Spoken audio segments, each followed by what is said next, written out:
அவங்க என்ன சொல்கிறாங்க, இந்தியா கூட்டணி கிடையாது வெஸ்ட் பெங்காலில், நீ 2 எம்பி வச்சுக்கிட்டு 6 கேட்டால் நான் எப்படி கொடுப்பேன்.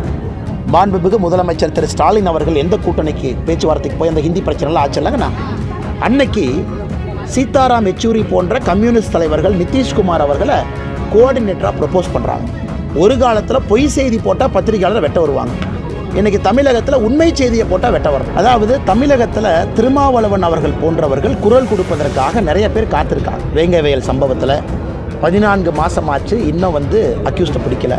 ஒரு திமுகவினுடைய எம்எல்ஏ வீட்டில் பட்டியலின சகோதரி உளுந்தூர்பேட்டையை சார்ந்த சகோதரிக்கு சூடு போட்டிருக்காங்க, அதை பற்றி பேசலை. அதனால் திருமாவளவன் அவர்கள் என்னை ஆடுன்னு சொல்கிறது, ஆட்டுக்குட்டின்னு சொல்கிறது, நான் முதலே சொல்லிக்கிறேன், அதெல்லாம் பெருமையாக தானே எடுத்துக்கிறேன். காரணம் நம்ம பகுதி தானே, நம்மளை ஒருமையில் திட்டுறாங்க, அது that is not the issue. அதை பற்றி நான் கவலையும் பட போகிறதில்ல, அது ஒரு இஷ்யூவாக எடுத்துக்கலாம். அரசியல் வியாபாரியாக முழு நேரமாக தன்னை மாற்றிக்கொண்டு ஒரு மனிதனை புகழ்ந்து அதன் மூலமாக சீட்டு பெற வேண்டும் என்கிற நிலைக்கு அண்ணன் திருமாவளவன் அவர்கள் தள்ளப்பட்டிருக்கின்றார்கள். அதை பார்த்து நான் பரிதாபப்படுகின்றேன். அன்றைக்கி முதலமைச்சர் ஸ்டாலின் அவருக்கு பாஜகவை கண்டால் பயம். திரும்ப திரும்ப டெல்லிக்கு ஒரு குழு அனுப்புவாங்கல்ல, குழு அனுப்ப சொல்லுங்கள். போய் அண்ணாமலை மாற்றிருந்தாலும் 6 மாதமாக ட்ராமா பண்ணிட்டு இருக்காங்க, மறுபடியும் அந்த காவடி தூக்கிட்டு போக சொல்லுங்கள். சட்டை அவர் சொல்லலையல்லண்ணே, சொல்லலையல்ல, சொன்னாங்கன்னா நான் பேசுகிறேன்.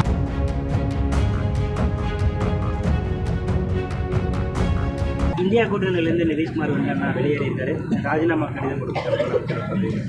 ஐயா, நான் 6 மாதத்துக்கு முன்னாடி சொன்னேங்க ஐயா, ஃபஸ்ட்டு யார் வெளியே வருவாங்கன்னு சொன்னேன். அன்றைக்கே நான் சொன்னேன், குறிப்பாக முரண்பாடு இல்லாதவங்க ஒரு கூட்டணியில் இருக்கிறாங்க. இது பத்திரிகை நண்பர்கள் நீங்களாம் சீனியருங்கண்ணா, கோயம்புத்தூரை பொறுத்தவரை ரொம்ப சீனியர் ரிப்போர்ட்டர்ஸ் இருக்கீங்க, நீங்களாம் அரசியல் நுணுக்கமாக பார்க்குறீங்க. வெஸ்ட் பெங்காலில் காங்கிரஸுக்கு இருக்கிறது 2 எம்பிங்கண்ணா, எப்படி காங்கிரஸுக்கு 6 சீட்டு கொடுப்பாங்க? உதாரணத்துக்கு நான் கேட்குறேன், இருக்கிறது 2 எம்பி. நீங்கள் மம்தா பானர்ஜி கிட்ட போய் 6 சீட்டு வேணும்னு கேட்டால் அவங்க என்ன சொல்கிறாங்க, இந்தியா கூட்டணி கிடையாது வெஸ்ட் பெங்காலில், நீ 2 எம்பி வச்சுக்கிட்டு 6 கேட்டால் நான் எப்படி கொடுப்பேன்.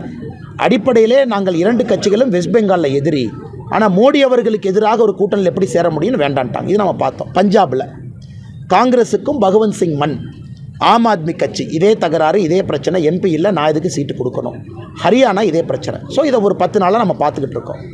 இப்போ நிதிஷ்குமார் அவர்களை பொறுத்தவரை ஏன் இது நடந்துச்சுன்னா, எந்த கடைசி இந்தி கூட்டணிக்கு நம்முடைய டிஆர் பால் அண்ணன் அவர்கள், மாண்புமிகு முதலமைச்சர் திரு ஸ்டாலின் அவர்கள் எந்த கூட்டணிக்கு பேச்சுவார்த்தைக்கு போய் அந்த ஹிந்தி பிரச்சனைலாம் ஆச்சல்லங்கண்ணா, அன்னைக்கு சீதாராம் யெச்சூரி போன்ற கம்யூனிஸ்ட் தலைவர்கள் நிதிஷ்குமார் அவர்களை கோஆர்டினேட்டராக ப்ரப்போஸ் பண்ணுறாங்க இந்தி கூட்டணிக்கு. ராகுல் காந்தி அவர்கள் அதை அப்போஸ் பண்ணுறாங்க. ஏன்னா மம்தா பானர்ஜிக்கு சமாதானம் இல்லை, நாம் இதை முடிவெடுக்க வேண்டும் என்று. அன்னைக்கு ஆரம்பித்த பிரச்சனை இன்னைக்கு நிதிஷ்குமார் அவர்கள் இந்தி கூட்டணியிலிருந்து, ஏன்னா இவர் தான் ஃபஸ்ட்டாக இந்தி கூட்டணியை ஆரம்பிப்பதற்கு காரணமாக இருந்தாங்க, இவர் தான் எல்லா கட்சியும் சேர்த்துனாங்க, இவர் தான் மோடி அவர்கள் 2024 இருக்கவே கூடாதுன்னு உறக்கமாக பேசினவங்க நிதிஷ்குமார். இன்றைக்கி அவரே வெளியே பாரதிய ஜனதா கட்சியினுடைய ஆதரவை கோரி இன்றைக்கி ஆட்சியில் மறுபடியும் அமர்வதற்கு இன்றைக்கி ரிசைன் பண்ணியிருக்காங்க. இது என்ன காட்டுதுனாங்கன்னா, மோடி அவர்கள் 2024 ஆட்சிக்கு வருவது உறுதி என்பதை மிக தெளிவாக இது காட்டுது. நிதிஷ்குமார் அவர்கள் இன்றைக்கி வெளியே வந்திருக்காங்க. இதே பிரச்சனை உங்களுக்கு எல்லா இடத்துலையும் நடக்கும். மகாராஷ்டிரா அடுத்து நடக்கும். எல்லா இடத்திலும் கூட நீங்கள் பார்த்தீங்கன்னா முரண்பாடு இல்லாதவர்கள் ஒரு கூட்டணி பேச்சுவார்த்தையில் அமர்ந்து பேச ஆரம்பித்தாங்கன்னா பிரச்சனை வெடிக்கும். இந்தியா முழுவதும் பார்க்கின்றோம். அதற்கு பீகார் விதிவிலக்கல்ல. இவங்களுக்கு காமன் அஜெண்டா இருக்குது. இந்த பொலிட்டிக்கல் கட்சிகளுக்கு மோடி எதிர்ப்பை தவிர இன்னொரு அஜெண்டா இருந்தால் இந்தி கூட்டணி வேலை செய்யும்.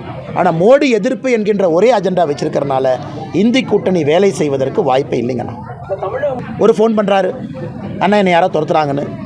அதை எஸ்பி கான்ஸ்டபிள் ஃபோன் அட்டன் பண்ணுறாங்க. மறுபடியும் 2வது முறை ஃபோன் பண்ணுறாருன்னே, துரத்துறாங்க, நான் பெட்ரோல் பங்க்குள்ளே போயிட்டேன், ஒரு ரூம்குள்ளே போய் ஒளிஞ்சிக்கிறேனே. ரொம்ப அவர் பேசுகிற பேச்சிலேயே அந்த பதட்டம் தெரியுது. அதுலேயே எல்லாருக்கும் தெரியும் அது உண்மைன்னு. பத்திரிகை நண்பர் எதுக்கு பொய் சொல்ல போகிறார்? ஏன்னா ஒரு பத்திரிகையாளர் ஒரு போலீஸ்காரருக்கு ஃபோன் பண்ணால் போலீஸ்காரருக்கும் அந்த பத்திரிகையாளர் தெரியும், பத்திரிகையாளருக்கு போலீஸ்காரர் தெரியும். இது ஒரு அனானிமஸாக 100க்கு சும்மா ஃபோன் பண்ணி பொய் சொல்கிற வேலை யாரும் வச்சுக்க மாட்டாங்க. அந்த காலை கூட கம்பீரமாக எடுத்துக்க முடியலன்னா ஒரு சாதாரண மக்களுடைய ஃபோன் காலை எப்படி கம்பீரமாக எடுத்துக்குவாங்க? அதன் பிறகு ஐஜிக்கு பேசுங்க, ஸ்டேஷனுக்கு வாங்க, கார் நம்பரை சொல்லுங்கள், கலரை சொல்லுங்கள், இதில் போய் கண்டந்துண்டமாக வெட்டியிருக்கின்றாங்க.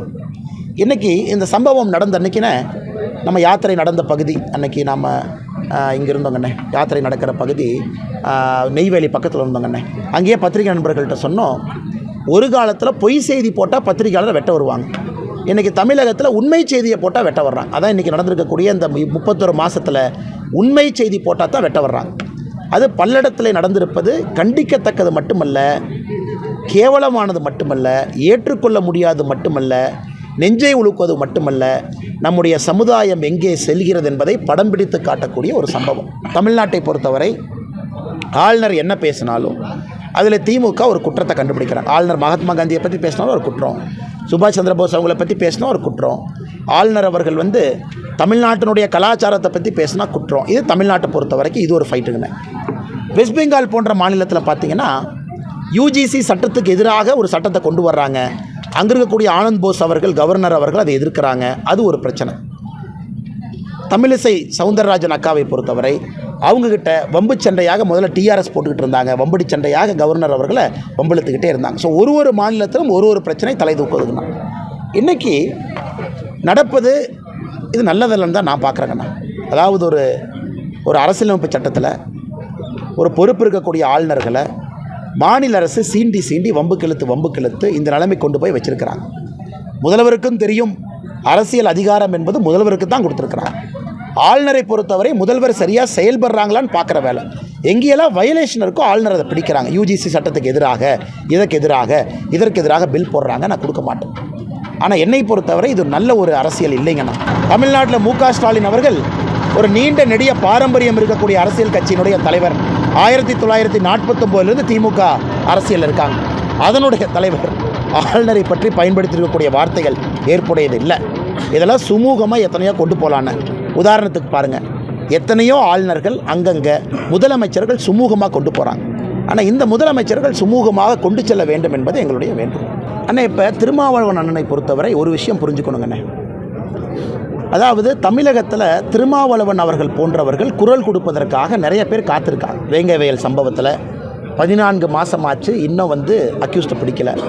யாரையோ 6 பேர்த்து தூக்கிட்டு வந்தாங்க, டிஎன்ஏ டெஸ்ட் பண்ணாங்க, 6 பேர்த்துக்கு சம்மந்தம் இல்லைன்னு மறுபடியும் கிரவுண்டு ஜீரோக்கு போய் முதல்லேருந்து ஆரம்பிக்கிறாங்க. ஒரு திமுகவினுடைய எம்எல்ஏ வீட்டில் பட்டியலின சகோதரி, உளுந்தூர்பேட்டையை சார்ந்த சகோதரிக்கு சூடு போட்டிருக்காங்க, அதை பற்றி பேசலை. திருமாவளவன் அவர்கள் தமிழகத்தில் இரட்டை டம்ளர் முறையிற்கு பேசலை. பஞ்சாயத்து தலைவர்கள் பட்டியலின சமுதாயத்தில் கொடியேற்றுவதற்கு அனுமதி இல்லை, அதை பற்றி பேசலை. இந்தியாவில் வன்கொடுமை வழக்குகள் அதிகமாக பதிவாகுவது தமிழ்நாடு, அதை பற்றி பேசலை. மினிஸ்ட்ரி ஆஃப் ஹோம் அஃபேர்ஸ் பார்லிமெண்ட்டில் சொல்கிறாங்க, தமிழ்நாட்டில் இருக்கக்கூடிய 38 மாவட்டத்தில் 37 மாவட்டங்கள் அட்ராசிட்டி ப்ரோன், அதாவது பட்டியலின சமுதாயத்திற்கு எதிராக குற்றம் நடப்பதற்கு வாய்ப்பு இருக்கக்கூடிய மாவட்டங்கள், அதை பற்றி பேசலை. எதை பேசுகிறாரு பாருங்கண்ணே.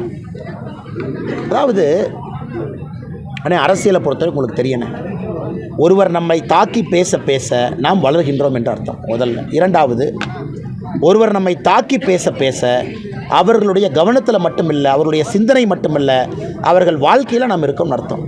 அதனால் திருமாவளவன் அவர்கள் என்னை ஆடுன்னு சொல்கிறது, ஆட்டுக்குட்டின்னு சொல்கிறது, நான் முதலே சொல்லிக்கிறேன், அதெல்லாம் பெருமையாக தானே எடுத்துக்கிறேன். காரணம் நம்ம பகுதி தானே. இன்றைக்கி அரசியல் இருக்கிறோம், நாளை காலையில் வீட்டுக்கு போய் விவசாயம் பார்க்கணும், ஆட்டுக்குட்டி தானே வைக்கணும். அது பாயிண்ட் கிடையாதுங்கண்ணே. பாயிண்ட் என்னென்னா, நம்மளை ஒருமையில் திட்டுறாங்க, அது that is not the issue. அதை பற்றி நான் கவலையும் பட போகிறதில்ல, அது ஒரு இஷ்யூவாக எடுத்துக்கலான்னு. முதலமைச்சரை புகழணும், அப்போ தான் 2 சீட்லேருந்து 3 சீட் கொடுப்பாங்க, அல்லது 2 சீட் கொடுப்பாங்க, அல்லது அவர் கேட்ட தொகுதி வேண்டும் என்பதற்காக ஒரு நாடகத்தை போட்டு அதில் முதலமைச்சரை மேடையில் உட்கார வச்சு, அந்த காலத்தில் பார்த்தீங்கன்னா இந்த 23ஆம் புலிகேசி படத்தில் வரும், மன்னனை பார்த்து அமைச்சர் சொல்லுவார், மன்னா நீ அருமை மன்னான்னு சொல்கிற மாதிரி ஒரு மாநாடு. இதுக்கு என்னென்ன சொல்கிறது? அதனால் திருமாவளவனை பொறுத்தவரை சமூக நீதி பேசுவதற்கு தகுதி இல்லாத ஒரு மனிதராக அவர் மாறிட்டார். சமநீதியை பற்றி பேசுவதற்கும் அவருக்கு தகுதி இல்லை. அரசியல் வியாபாரியாக முழு நேரமாக தன்னை மாற்றிக்கொண்டு ஒரு மனிதனை புகழ்ந்து அதன் மூலமாக சீட்டு பெற வேண்டும் என்கிற நிலைக்கு அண்ணன் திருமாவளவன் அவர்கள் தள்ளப்பட்டிருக்கின்றார்கள். அதை பார்த்து நான் பரிதாபப்படுகின்றேன். ஒரு படத்தில் ஒரு சினிமா நடிகர் சொல்லுவார், கல்லை கண்டால் பயம், மண்ணை கண்டால் பயம், தண்ணீரை கண்டால் பயம்னு. அன்றைக்கி முதலமைச்சர் ஸ்டாலின் அவருக்கு பாஜகவை கண்டால் பயம். காலையிலேருந்து நைட்டு வரைக்கும் பாஜக அப்படி இப்படின்னு பேசுகிறது மட்டும்தான் வேலை. ஆனால் நாங்கள் தெளிவாக இருக்கோண்ணா. 165 தொகுதிகள் நடந்திருக்கோங்கண்ணா. கோடிக்கணக்கான மக்களை சந்திச்சிருக்கோம். வேர்வை சிந்த நம்முடைய சகோதரிகள் ஃபீல்டில் வேலை பார்த்துட்டு இருக்காங்க. நாங்கள் பிரியாணி போட்டு மாநாடு நடத்தலை, இந்த மாதிரிலாம் நடத்தலை. கிரவுண்டில் மக்களோடு மக்களாக 165 தொகுதியில் சுற்றிக்கிட்டு இருக்கோம். எங்களுக்கு தெரியும் கலை எப்படி இருக்கும். 2024 பாராளுமன்ற தேர்தல் ரிசல்ட் வருதுன்னா அதுக்கப்புறம் முதலமைச்சர்கிட்ட பேசிக்கலாம்.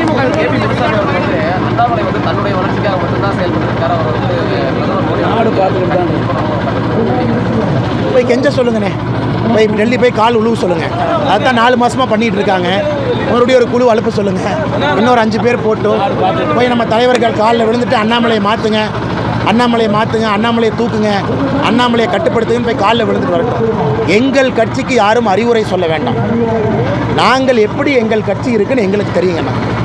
அதனால் இந்த பகையாளிகள்லாம் ஓரமாக நின்று கை கட்டி வேடிக்கை பார்த்தா போதும். திரும்ப டெல்லிக்கு ஒரு குழு அனுப்புவாங்கல்ல, குழு அனுப்ப சொல்லுங்கள். போய் அண்ணாமலை மாற்றிருந்தாரு 6 மாதமாக ட்ராமா பண்ணிட்டு இருக்காங்க. மறுபடியும் அந்த காவடி தூக்கிட்டு போக சொல்லுங்கள் சட்டத்தை. முதல்வர் அவர்கள் இந்தியாவில் இன்னைக்கு அதிகமாக வெளிநாட்டு பயணம் போகக்கூடிய முதல்வராக மாறிட்டார். எந்த முதல்வரும் இவ்வளோ வெளிநாட்டு பயணம் போகல.